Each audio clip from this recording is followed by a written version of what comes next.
Hi guys, welcome to As We Speak.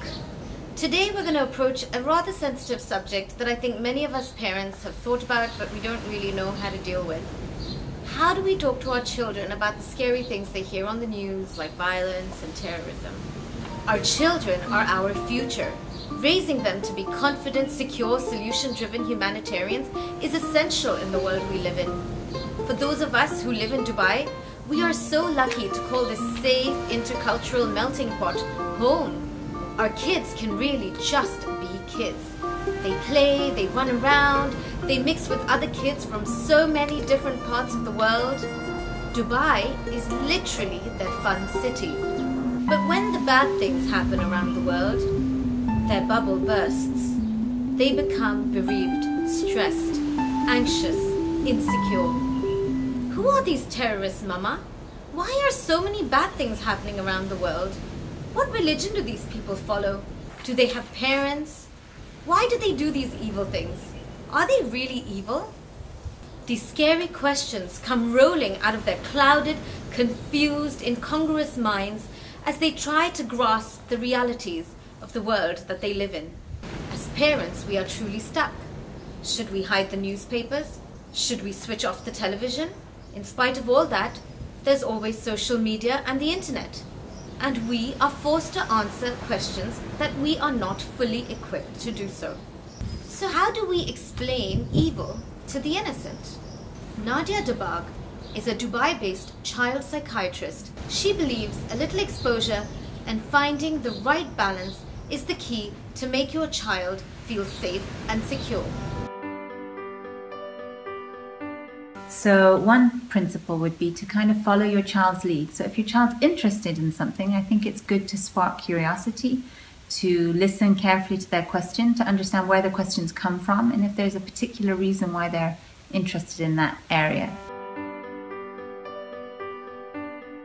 So on the one hand, we don't want to overprotect our children. Living in a bubble doesn't really prepare children for later life. But then overexposing children also could not prepare them well for later life. It's somewhere in between.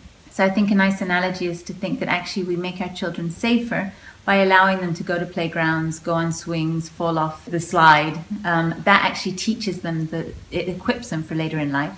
And I think it's a similar thing with providing them with frightening material. Actually, sometimes it's good for children to get frightened and to get scared. And if you look at some fairy tales, they're very scary with lots of evil characters.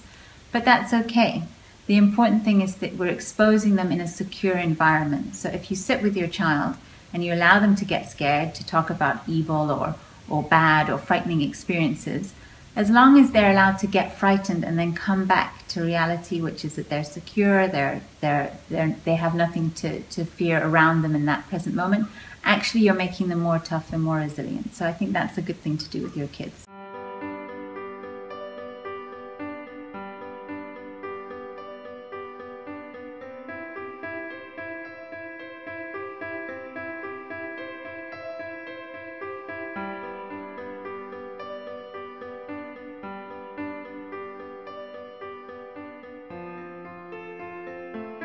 You know, when asked about how much to expose your children or inform your children about the political world and current affairs, I think that's something that as parents or as a family you think about. Every family is very different.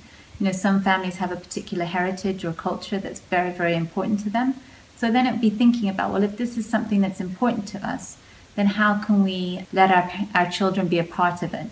And you're going to have more luck getting your children interested through telling stories, through getting them involved in activities or rituals, in games that are to do with that culture and heritage, than perhaps sitting them down with a textbook and a map.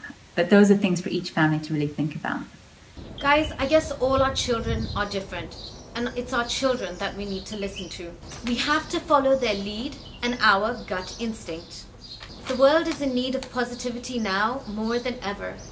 So when you tuck your child to bed tonight, make sure that they know that every cloud has a silver lining and every story a happy ending. Thanks for watching, guys. See you next week. Bye. If you liked the video and if you'd like regular updates, don't forget to share, comment and subscribe in the section below. I really want to hear from you. Thank you so much for watching, and thank you for all your support. Bye!